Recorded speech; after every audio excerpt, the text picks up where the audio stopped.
Hello student, आज की class में हम लोग समझेंगे क्वेश्चन नंबर 23 से क्वेश्चन बैक 2018 का। क्वेश्चन नंबर 23 क्या करना, फलन इतना के उच्चतम और न्यूनतम मान ज्ञात कीजिए। यह फंक्शन दिया हुआ तो इस फंक्शन को करा उच्चतम और न्यूनतम मानते। इस फंक्शन को समझ लेंगे एफ एक्स बराबर लेट कह लीजिए गिवन है क्या, x Q minus 2x square plus में एक्स प्लस 6। अब इस फंक्शन का कहा जा रहा उच्चतम एवं न्यूनतम वैल्यू फाइंड कीजिए। तो न्यूनतम वैल्यू फाइंड करने के लिए फंक्शन का हम लोग पहले डिफरेंशिएट करते हैं एफ डैश एक्स। तो एक्स क्यू का डिफरेंशिएट 3x स्क्वायर और 4x प्लस में 1, ये लिख लिया। कांस्टेंट का डिफरेंशिएट 0। अब यहाँ पे एफ डैश एक्स को रहने दीजिए। अब इसका फैक्टर तोड़ लेंगे तो इसका फैक्टर क्या हो जाएगा, 3x स्क्वायर माइनस में 3x माइनस एक्स प्लस 1, और इसमें कॉमन दिख रहा है क्या, 3x। तो x माइनस में 1 बच जाएगा, इसमें कॉमन माइनस 1 लेंगे तो x माइनस 1 हो जाएगा। अब ये दोनों में क्या कॉमन दिख रहा है, x माइनस 1, और यहाँ हो जाएगा 3x माइनस 1।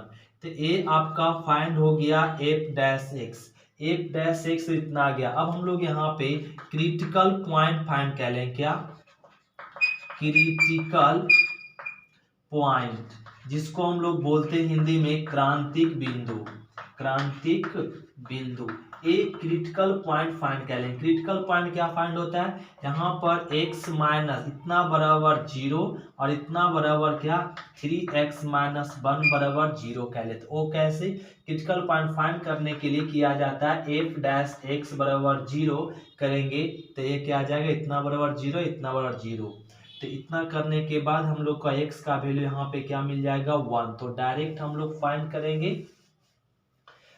यहाँ से क्रिटिकल पॉइंट फाइंड कर लेंगे x बराबर 1, और यहाँ से क्या आ जाएगा, x बराबर 1/3। वो समझ रहे हैं कैसे, ये हम लोग कह लिए।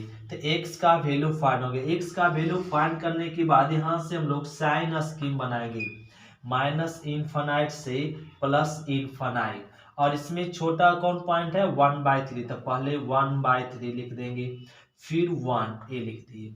अब इसमें देखेंगे 1 से बड़ा क्या, 2, तो 2 अब इसमें डिफरेंशियल फंक्शन में रखेंगे तो 2 रखेंगे तो यहाँ पॉजिटिव यहाँ भी पॉजिटिव, तो इसमें रखने पर वैल्यू क्या दे रहा है, पॉजिटिव। इधर मान अगर यहाँ पॉजिटिव आए तो इधर मान अवश्य क्या आएगा, नेगेटिव। इधर भी मान क्या आएगा, पॉजिटिव। अल्टरनेट चलता है। तो इधर का वैल्यू अगर हम लोग कुछ भी इसमें पुट करेंगे तो क्या रहा है, पॉजिटिव में। तो एक पॉजिटिव आ रहा है तो इधर नेगेटिव होगा, एक पॉजिटिव, अल्टरनेट चलता है। तो ये पॉजिटिव वाला पार्ट हम लोग बोलेंगे यहाँ पर क्या कर रहा है, इंक्रीज कर रहा है। क्या कर रहा है, इंक्रीज, और ए हो रहा है डिक्रीज, और यहाँ पर इधर क्या हो रहा है, इंक्रीज। तो ए आपका इंक्रीज कर रहा है, फिर क्या ना, डिक्रीज कर रहा है, और ये इंक्रीज डिक्रीज फिर इंक्रीज। तो ये मैक्सिमम इंक्रीज, यहाँ पर क्या हो रहा है, मैक्सिमम इंक्रीज कर रहा है, और यहाँ पे मिनिमम डिक्रीज, मिनिमम ए मिनिमम। तो मैक्सिमम पॉइंट क्या हो जाएगा, 1/3, और मिनिमम पॉइंट क्या हो जाएगा, 1। तो यहाँ से वैल्यू हम लोग फाइंड कर लेंगे एफ एक्स का। एफ एक्स मतलब यह फंक्शन का एफ एक्स का उच्चतम मान, उच्चतम मान। तो उच्चतम मान, अगर हमें एफ एक्स का उच्चतम मान फाइंड करना है तो क्या लिख लेंगे, एफ एक्स एक्स बराबर क्या पुट करेंगे, 1/3। तो 1/3 अब इसमें फंक्शन में पुट कर लेंगे, 1/3 का स्क्वायर माइनस में 2 इंटू 1/2 के होल स्क्वायर, और प्लस में 1/3 और प्लस में 6। अब इसको सॉल्व कर लेंगे तो यहाँ पर क्या आ जाएगा, होल क्यूब है तो 827 माइनस 2 इंटू 1/9 प्लस में 1/3 प्लस में 6। अब यहाँ पे हम लोग 1/27 माइनस ये यहाँ पे आ जाएगा 2/9 और प्लस में 1/3 प्लस में 6। एलसीएम लेंगे हम लोग यहाँ से 27। तो ये 1 माइनस में एक आ गया, यहाँ पे 3 दूना 6 आ जाएगा, और प्लस में 9 प्लस में 6 27। इसको घटा लेंगे 10 10 में जाएगा तो आपका क्या आ जाएगा 4, और प्लस में 6, फिर से एलसीएम लेंगे यहाँ पे 27, तो 4 प्लस में तो 7 छक 42 और 6 दूनी 12, 12 4 और ये हो गया यहाँ पे 16, इतना आ जाएगा। और इसको जोड़ लेंगे तो ये मिल जाएगा यहाँ पे 6 6 1 27, तो ये आपका मिल गया क्या, मैक्सिमम पॉइंट। अब हम लोग फाइंड कर लेंगे मिनिमम पॉइंट ना, न्यूनतम मान। तो न्यूनतम मान के लिए हम लोग यहाँ पे लिखेंगे न्यूनतम एफ एक्स का न्यूनतम मान। तो एफ एक्स का न्यूनतम मान के लिए अब एक्स बराबर क्या रखेंगे 1, तो एफ एक्स बराबर फिर से फंक्शन में रख लेंगे 1 क्यू माइनस में 2 इंटू 1 स्क्वायर प्लस 1 प्लस में 6, तो ये 1 2 और प्लस में 1 प्लस 6, तो ये आ जाएगा 7 8, 8 में घट 2 घट जाएगा तो क्या मिल जाएगा 6, तो ये मिनिमम पॉइंट है। तो न्यूनतम मान आपका आ गया 6 और महत्तम मान क्या आ जाएगा 166/27। ये हो गया क्वेश्चन नंबर 23। तो क्वेश्चन नंबर हम लोग समझेंगे 23 के अथवा का क्वेश्चन नंबर ना, 23 नंबर अभी हम लोग समझ गए। अब 23 में अथवा में दिया हुआ एक क्वेश्चन और इसको करा इतना बराबर dy/dx फाइंड कीजिए। तो एक करा dy/dx बराबर y/x प्रूफ कीजिए। तो इसको प्रूफ करना सिंपल है। तो एक सॉल्यूशन में हम लोग को क्या दिया हुआ, x के पावर m y के पावर n बटा में x प्लस y के whole power m plus n यह दिया हुआ। ये प्रूफ करना इतना बराबर हो डिफरेंस। जब आपका यहाँ पे एक वेरिएबल के पावर m y पर पावर n है, उसी के दोनों पावर यहाँ पर ऐड करके पावर है, तो इस तरह का फंक्शन का डिफरेंशिएट करने के लिए दोनों तरफ क्या लगाते हैं लॉग। तो x पर पावर m y पर पावर n बराबर में log x प्लस में y पर पावर m प्लस n। अब यहाँ पे सूत्र यूज करेंगे log m into log n। ये सूत्र यूज कर रहे हैं log m इंटू n, तो क्या होता है सूत्र log m प्लस में log n होता है ये सूत्र।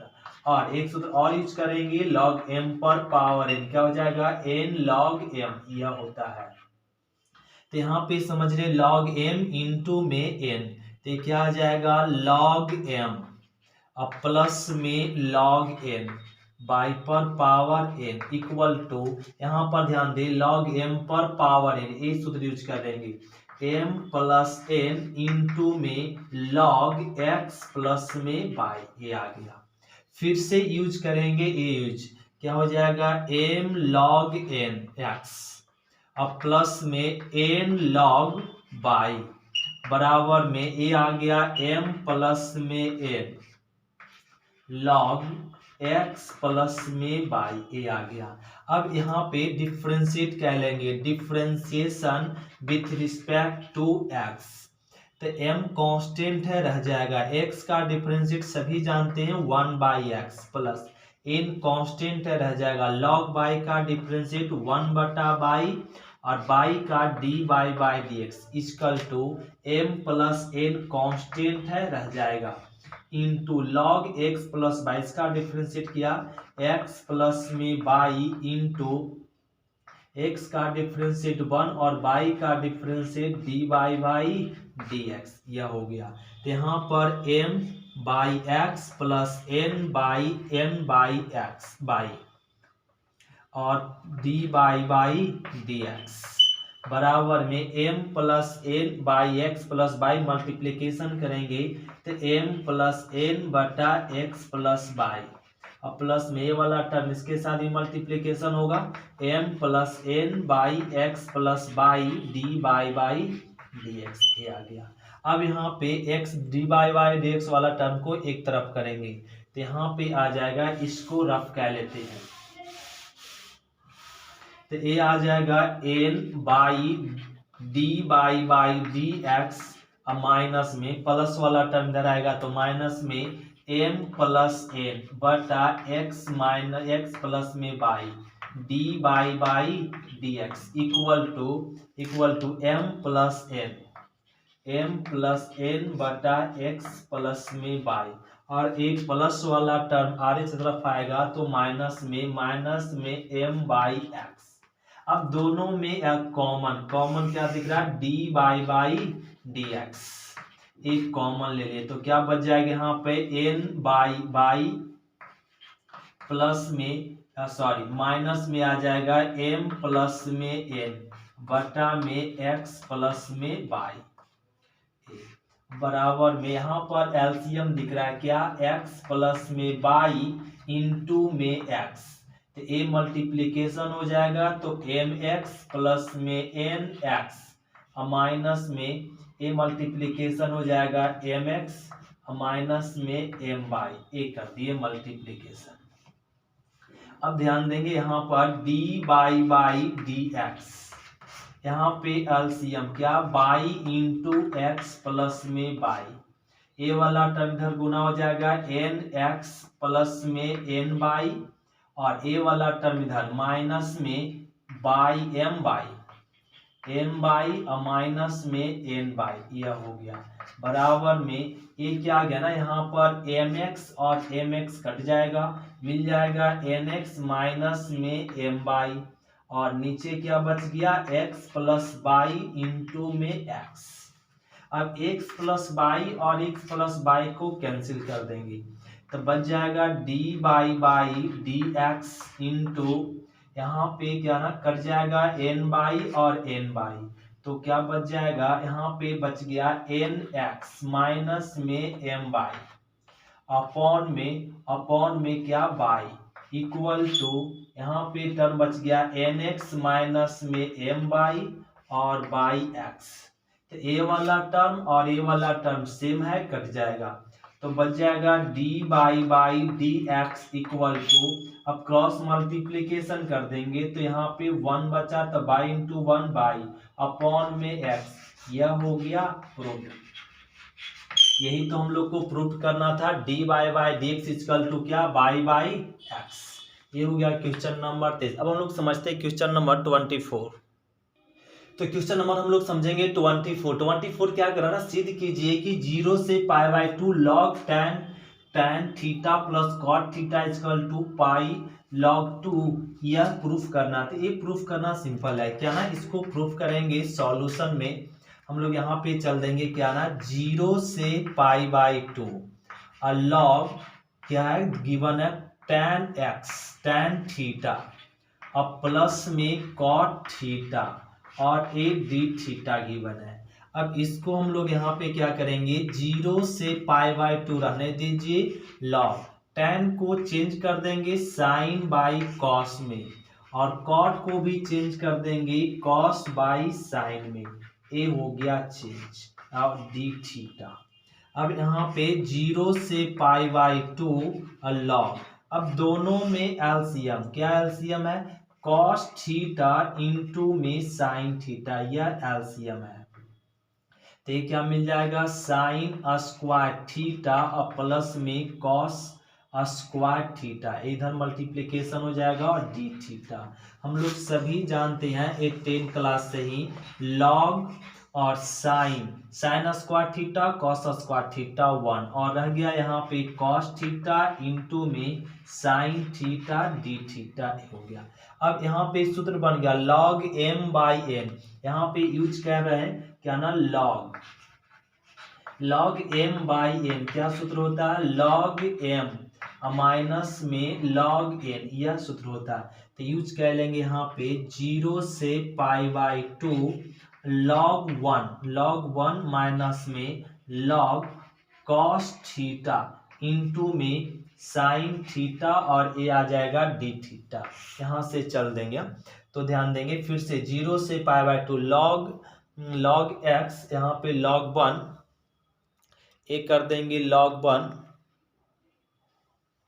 माइनस में log cos थीटा और साइन थीटा डी थीटा, यहाँ चल देंगे log 1 का वैल्यू क्या हो जाएगा 0, तो ये 0 से π/2 log 1 का वैल्यू क्या होता है 0, ये 0 लिख लेंगे माइनस में क्या बच जाएगा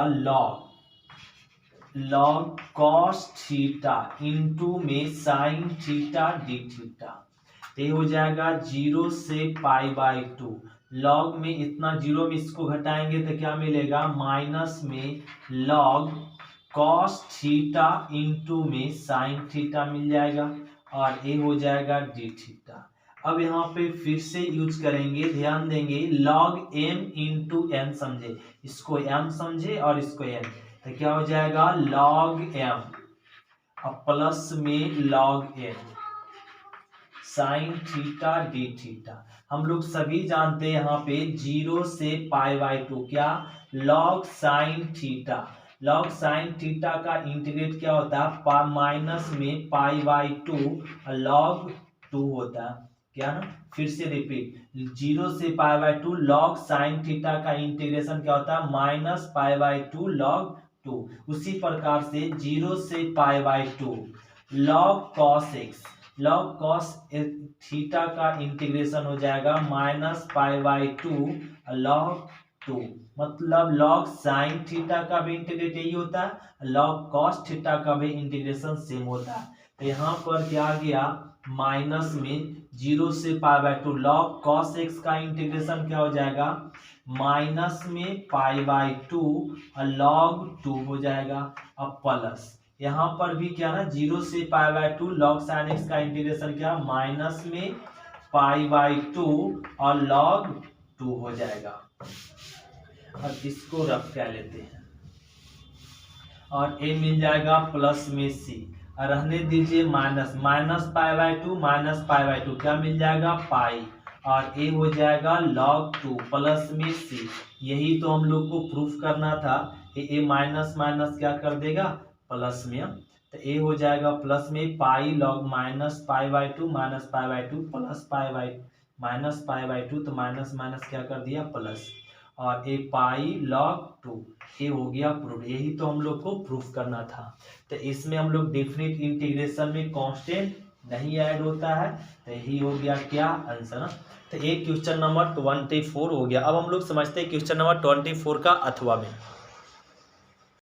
तो क्वेश्चन नंबर 24 के हम लोग समझेंगे अथवा वाला। अथवा में क्वेश्चन क्या अथवा में दिया हुआ 24 का सरल रेखा x प्लस y बराबर 2, ए गिवन में क्या ना इसका सॉल्यूशन में लिख लेंगे गिवन दिया हुआ है, दिया हुआ रेखा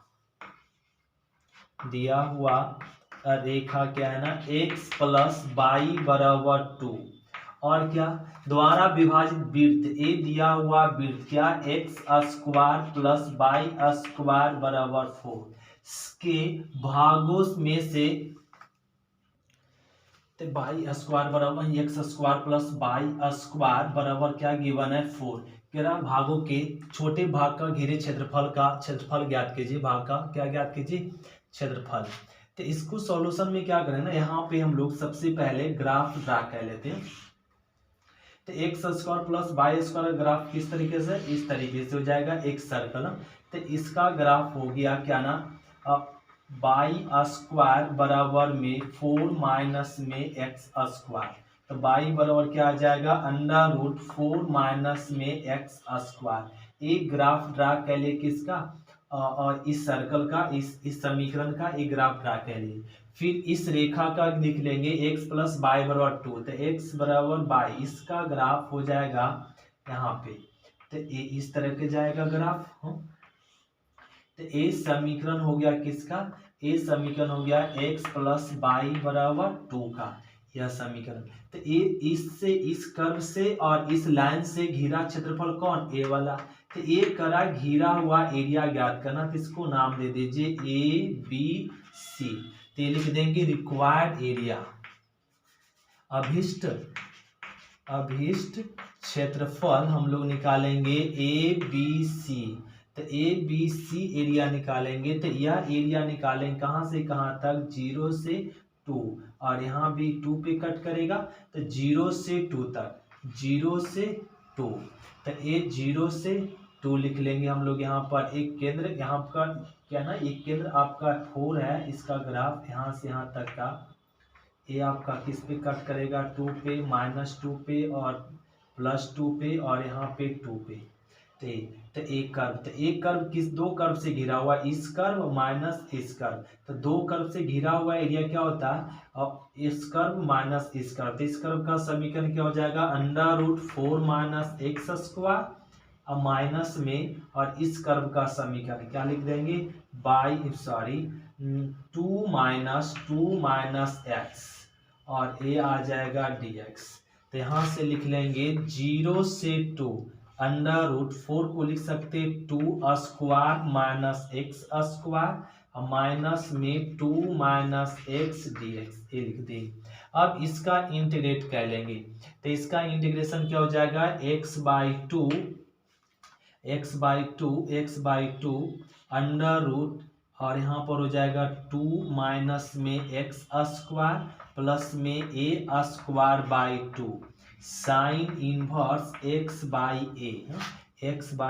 इस 2 को समझ ले a, और माइनस में 2 का इंटीग्रेशन हो जाएगा 2x minus minus plus x का x स्क्वायर बाई 2, कहाँ से कहाँ तक, तो 0 से 2 तक। अब लिमिट को पुट कर लेंगे, तो यहाँ पर 2/2, तो ये लिमिट को पुट करेंगे तो दो दूनी क्या हो जाएगा, 2 स्क्वायर 0 गुना समथिंग क्या मिल जाएगा यहाँ पे 0, प्लस में 1 2 कट जाएगा, मिल जाएगा 2, और यहाँ पे पुट करेंगे तो साइन इनवर्स 2/2, और माइनस में यहाँ 2 पुट किए 2 दूनी 4, और प्लस में यहाँ 2 पुट किए तो क्या मिलेगा 4/2, माइनस अब लोअर लिमिट 0 गुना समथिंग क्या मिल जाएगा 0, और साइन 0 का वैल्यू 0, तो ये पूरा मिल जाएगा 0, और यहाँ भी वैल्यू आ जाएगा 0 प्लस में 0, ये आपका आ गया वैल्यू 0।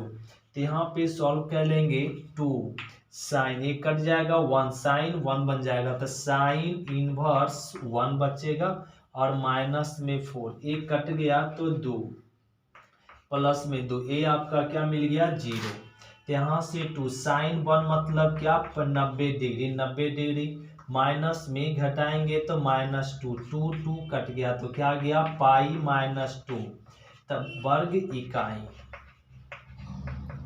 तो ये आपका इस कर्व और इस रेखा से घिरा हुआ छोटे भाग का क्षेत्रफल क्या हो जाएगा π/2 वर्ग इकाई, ये हो गया आंसर। तो इसको बनाना सिंपल था, ये क्या करना, यह रेखा और इस वक्र से घिरा हुआ एरिया ज्ञात कीजिए।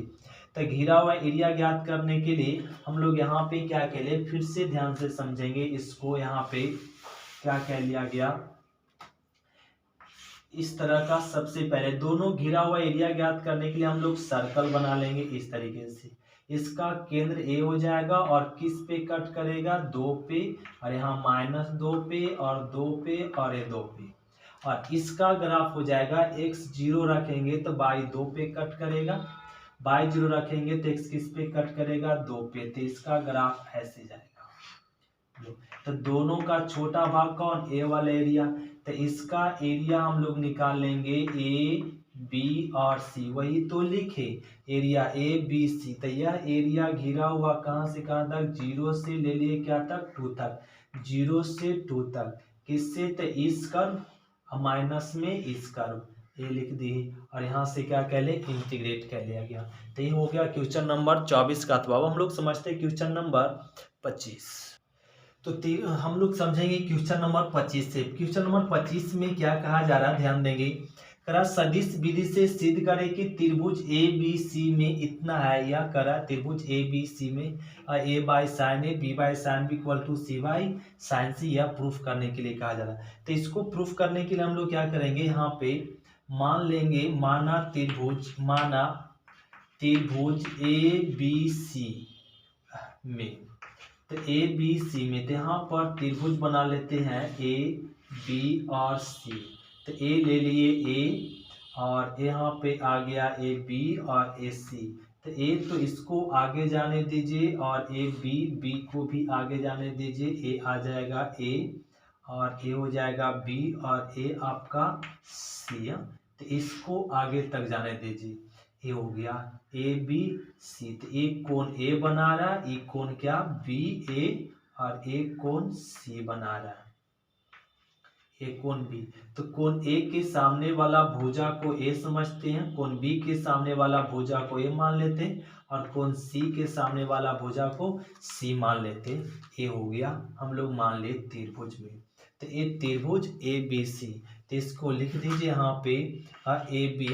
तो A B vector A B बराबर क्या, वेक्टर सी मान लिए, यहाँ पर मान लिया गया, और वेक्टर बी सी बराबर क्या मान रहे, वेक्टर ए, और वेक्टर ए सी बराबर क्या मान लिए, वेक्टर बी, ये मान लिए। हम लोग अब चल देंगे त्रिभुज सदिश का जोड़ नियम से, सदिशों का योग नियम से, या त्रिभुज के योग नियम से। यहाँ पे लिख देंगे त्रिभुज ए बी सी का योग नियम से। तो त्रिभुज के योग नियम क्या कहता है कि त्रिभुज का योग नियम कहता है वेक्टर ए बी प्लस में वेक्टर बी सी प्लस में vector A C equal to क्या होता है, 0 होता है।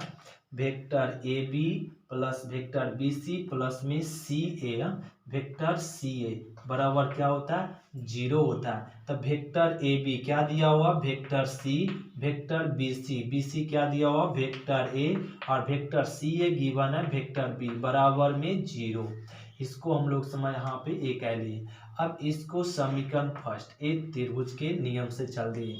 अब यहाँ पे ध्यान देंगे vector C plus vector A plus vector B बराबर में 0 वेक्टर होता है। अब दोनों तरफ क्या ना हम लोग यहाँ पे अब वेक्टर ए से क्रॉस कह लीजिए, दोनों तरफ क्या कह ले, वेक्टर ए से क्रॉस। तो ए क्रॉस करेंगे तो क्या मिलेगा, vector C cross vector A plus में vector A cross vector A और प्लस में vector B cross vector A, और 0 के साथ क्रॉस करेंगे तो क्या मिलेगा, 0।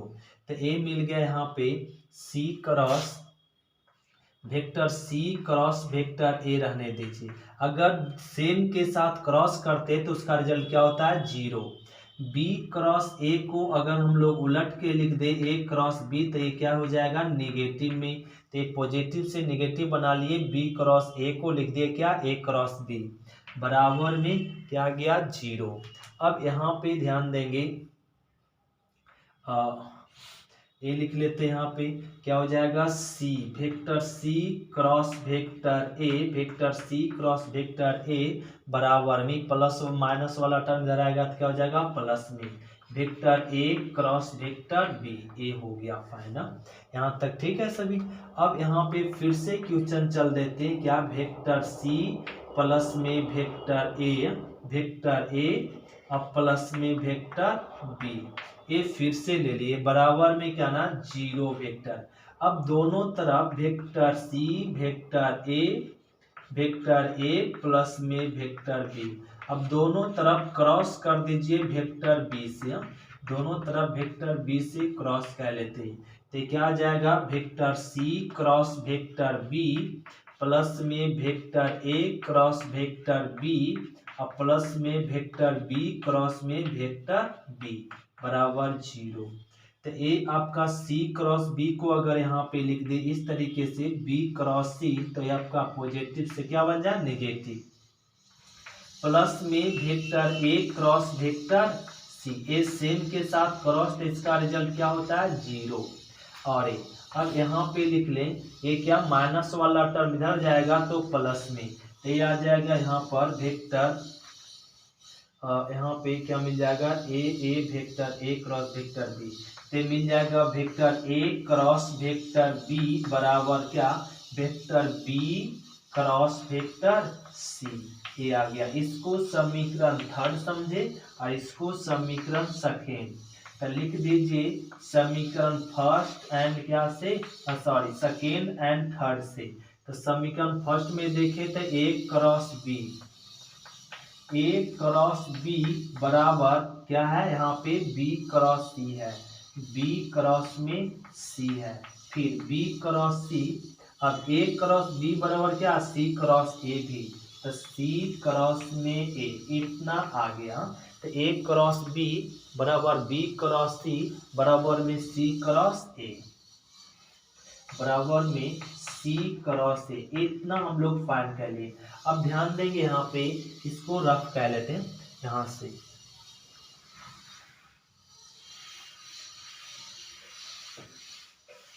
अब इसको लिख लेंगे यहाँ पर vector A cross vector B plus बराबर में vector B cross vector C बराबर में vector C cross vector A लिख लिए। अब दोनों सभी में मॉड लगा दीजिए, क्या करने पर, मॉड लगाने पर। अब मॉड लगा दीजिए, तो mod vector B cross vector C और बराबर में mod vector C cross vector A mod लगा दी।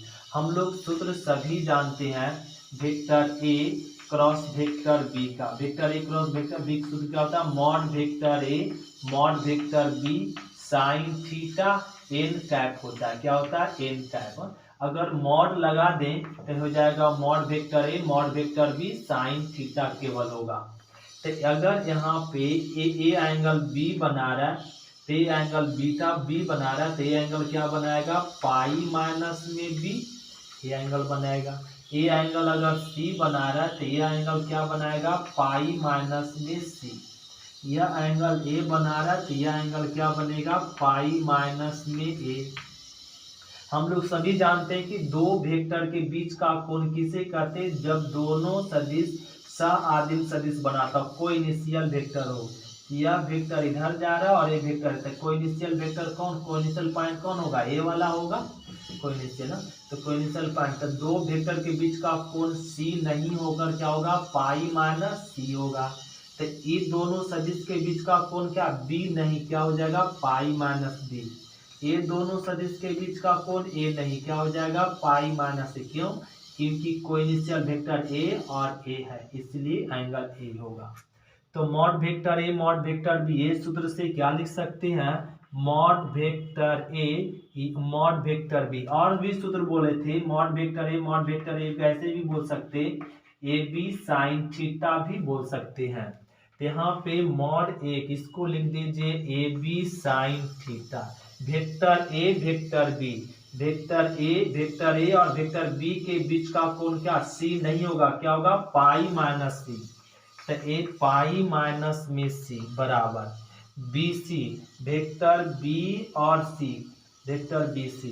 तो ये हो जाएगा बी सी। दोनों वेक्टर के बीच का कोण क्या, ए नहीं, क्या, पाई माइनस में ए हो जाएगा, पाई माइनस ए बराबर सी क्रॉस ए, सी क्रॉस ए, दोनों का क्रॉस करेंगे तो क्या आ जाएगा, सी ए, बीच का कोण क्या, साइन पाई माइनस में बी।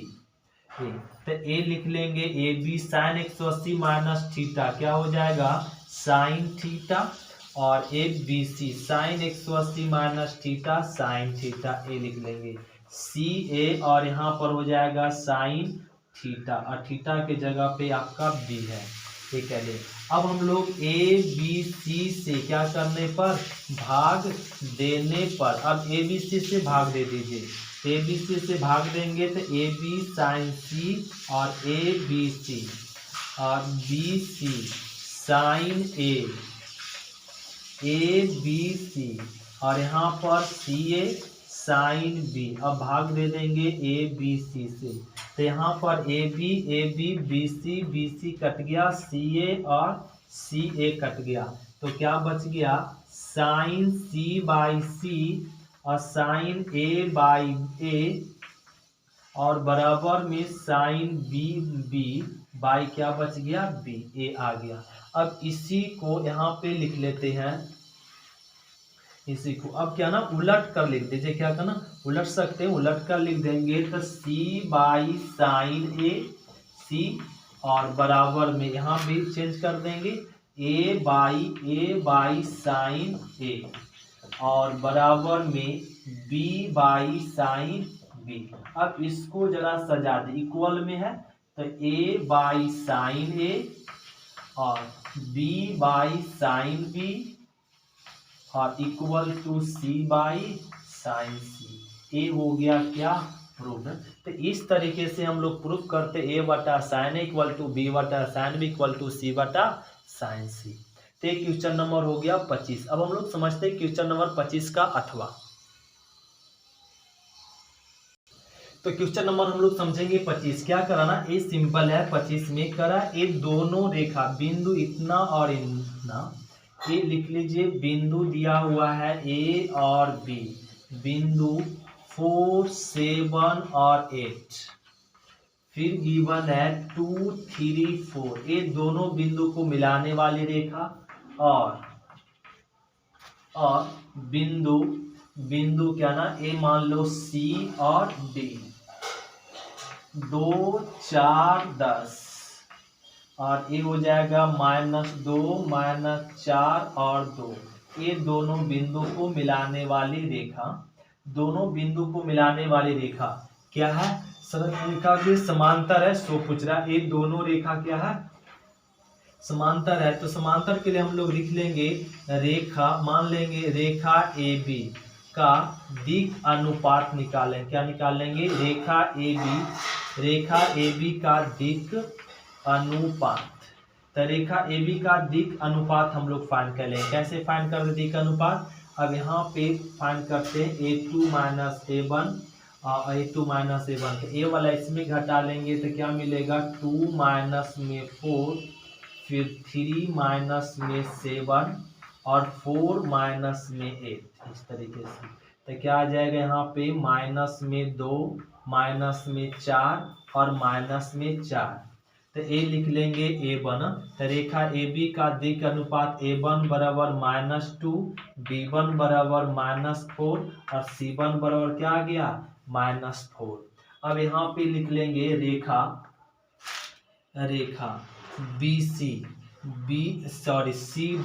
सी डी का दिक् अनुपात यह ज्ञात कर लेंगे। तो एक सी डी का दिक् अनुपात क्या हो जाएगा, -2 और -2, और फिर हो जाएगा -4 और -4, फिर आपका 2 में 10, इसको घटा लेंगे तो -4 में 8 तो ए आपका a2 बराबर -4, b2 बराबर -8 और c2 बराबर क्या गया, -8।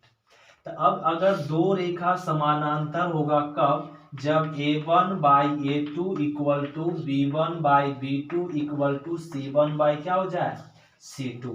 तो a1 क्या ज्ञात है, -2, a2 क्या ज्ञात है, -4, और b1 -4, b2 -8 और c1 क्या -4 और c2 -8, यह फाइंड है। अब इसको कट कर लेंगे तो 1/2, 1/2 और 1/2 सब क्या आया, सेम आया। तो कह देंगे रेखा ए बी और C D, Rekha A B और सी डी क्या है, समांतर है। क्या है, समांतर है, पैरेलल है। ये हो गया आंसर। तो ये क्वेश्चन नंबर 25 हो गया। अब हम लोग समझते हैं क्वेश्चन नंबर 25 का 26। तो क्वेश्चन नंबर हम लोग समझेंगे 26। क्या दिया हुआ, अधिकतमीकरण करे इतना, इसका अधिकतमीकरण कीजिए जब इतना और इतना दिया हुआ, तो इसका अधिकतमीकरण मान कहा जा रहा है। तो हम लोग इसको सॉल्व करने के लिए संगत समीकरण लिख लेंगे। तो इस संगत समीकरण, तो इसका संगत समीकरण क्या हो जाएगा, x + 2y = 3। इसका संगत समीकरण हो जाएगा x + y = 4, कॉरस्पॉन्डिंग इक्वेशन। ये आ जाएगा x + 0 और y = 0। अब इसका ग्राफ ड्रा कीजिए और अधिकतमीकरण वैल्यू ज्ञात कीजिए। उसके लिए हम लोग को क्या ना, टेबल बनाना पड़ेगा। तो इसका टेबल क्या हो जाएगा, इस तरह से हम लोग डायरेक्ट बना लेंगे टेबल, और इसके लिए टेबल बनाएंगे और ये आ जाएगा टेबल।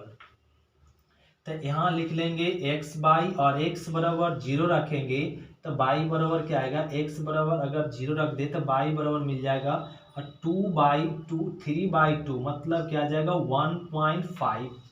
अगर y बराबर 0 रख दे तो क्या मिल जाएगा 3, और यहाँ पर x 0 रखेंगे तो y 4, y 0 रखेंगे तो x 4, ए बन गया। इसका टेबल बनाने की जरूरत नहीं है। अब हम लोग यहाँ पे ग्राफ को ड्रा कर लेते हैं। ग्राफ इस तरीके से ड्रा कर लेंगे हम लोग। ए आपका हो गया एक्स एक्स बाई एक्सिस और एक्स डैश और ए एक्स। ए लिख लेंगे 1 2 3 4 और ए 5। यहाँ पे भी 1 2 3 4 और ए 5। ए -1 इस तरीके से और ए बाई डैश है। अब ये क्या करना, एक्स जीरो और बाई 1.5। तो एक्स जीरो और 1.5 कहाँ पे होगा, यहाँ पर होगा, यहाँ पर वैल्यू होगा तो इसको लिख लेंगे 0 1.5। फिर x3/0 यहाँ पे पॉइंट होगा, इसको लिख लीजिए यहाँ पर 3 और 0। ये दोनों को मिला देंगे। यहाँ पर देखिए तो इक्वल भी है, तो यहाँ पे जो लाइन दोनों को मिला देंगे पॉइंट क्या से, बोल्ट लाइन से। तो इसको आगे तक खींच दीजिए और इसको भी आगे तक खींच देंगे।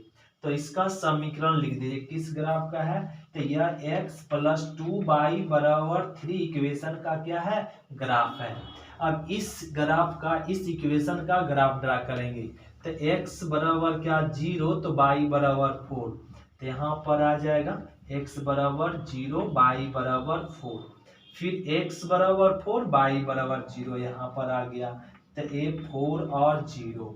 अब ये देख रहे हैं यहाँ पर भी इक्वल है, तो इसमें भी हम लोग बोल्ट लाइन से इसको मिलाएंगे और आगे तक मिलाएंगे। इसको आगे तक ऐसे खींच दीजिए, आगे तक, और ये भी आगे तक जाएगा इस तरीके से। इसका समीकरण लिख दीजिए, क्या आ जाएगा, x + y बराबर में 4। ये आ गया। अब दोनों का ग्राफ ड्रा करेंगे। अब यहाँ पे दोनों का ग्राफ क्या हो गया, ड्रा हो गया। x बराबर 0, तो x बराबर 0 ग्राफ क्या होगा, बाई अक्ष पर होगा। इसी पर एक बार पेन चला देंगे। y बराबर 0, इस पे भी एक बार पेन चला देंगे। ये हो गया इसका ग्राफ। अब ग्राफ सब ड्रा करें। अब हम लोग कलर करें। कलर क्या करा, 3 से बड़ा। ये ग्राफ इस समीकरण का 3 से बड़ा, 3 से बड़ा क्या होगा ना, 3 से बड़ा इधर होगा, तो इधर होगा। तो कलर क्या होगा ना, इधर होगा, कलर इधर होगा। तभी तो पहले हम लोग यहाँ पे दर्शा ले कि कलर क्या होगा, ए साइड होगा। इस ग्राफ का कलर इधर होगा। ये हो गया। फिर क्या कहा जा रहा है, यहाँ पे इस समीकरण, इस समीकरण का ग्राफ क्या करा कि 4 से छोटा, तो 4 से छोटा क्या होगा, इधर। तो इस ग्राफ का कलर इधर होगा। और x greater than equal to 0, इसका मतलब होता है, और x greater y greater than equal to 0, इसका मतलब होता है क्या ना, केवल फर्स्ट क्वाड्रेंट में ही कलर करना, केवल फर्स्ट क्वाड्रेंट के लिए। तो फर्स्ट क्वाड्रेंट में कलर करना। तो ये दोनों ग्राफ कहाँ मैच कर रहा है, इसमें। तो इसको कलर ऐसे कर देंगे इस तरीके से। ये हो गया कलर, ए कलर। अब कलर पे जो जो पॉइंट आया उसका नाम दे देंगे, ए बी और सी और डी। एक कलर पॉइंट नाम दे दीजिए, क्या ना, जो जो कलर पे पॉइंट, कलर पे जो पॉइंट आएगा वो कलर पे पॉइंट का है, ए आया और ए वाला ए और ए। एक कलर पॉइंट पर नाम दे दीजिए। अब यहाँ पे हम लोग लिख लेंगे, अब यहाँ पे लिख देंगे अधिकतमीकरण, अधिकतमीकरण z बराबर क्या दिया हुआ, 7x + 3y। तो लिख लेंगे बिंदु क्या ना, ए। बिंदु ए से चले, ए क्या है 3 0 पर, 3 0 पर z बराबर क्या हो जाएगा, यहाँ पे रख लेंगे। तो 7 × 3 और प्लस में 3 × 0। तो सॉल्व करेंगे तो क्या आ जाएगा, 7 या 21, तो 21 आ जाएगा। अब यहाँ लिख लेंगे बिंदु बी, बिंदु क्या बी है, 4 0, 4 और 0 पर जेड, अधिकतमीकरण, ये जेड लिखते हैं इस तरह से, जेड है, ये जेड है। और 7 × 4 प्लस में 3 × 0, तो ये क्या आ जाएगा, 7 चौका 28। अब बिंदु आगे रखेंगे, बिंदु क्या सी, बिंदु सी क्या ना 4 0 और 4 पर अधिकतमीकरण क्या हो जाएगा, अधिकतमीकरण, और 7 × में 0, x का वैल्यू 0 और 3 × में 4, तो ये क्या आ जाएगा, 4 × 12, ये 12 आ जाएगा। अब बिंदु बिंदु डी क्या आ गया 0 0 और 1.5 पर अधिकतमीकरण क्या हो जाएगा 7 इंटू 0 और 3 इंटू 1.5 तो क्या मिल जाएगा 1.5 गुना करेंगे तो 45 तो 1 पॉइंट क्या मिल जाएगा 5। तो इस बिंदु पर मैक्सिमम पॉइंट क्या आया ए वाला वैल्यू आया नहीं, तो ए हो जाएगा मैक्सिमम वैल्यू अधिकतम मान ए हो गया आंसर। तो ए आपका अधिकतम मान यहाँ पे लिखना पड़ेगा। अधिकतम बिंदु क्या है बी, अधिकतमीकरण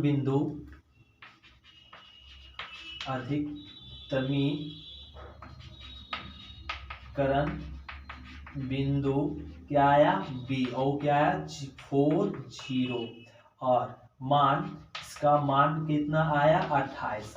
अधिकतमीकरण बिंदु इतना पर मान क्या आया 28। ये हो गया आंसर। इस तरीके से हम लोग कर लेंगे तो आपका क्या एग्जाम में 5 मार्क्स मिल जाएगा। तो ये क्वेश्चन नंबर 26 हो गया। अब हम लोग समझते हैं क्वेश्चन नंबर 26 का अथवा।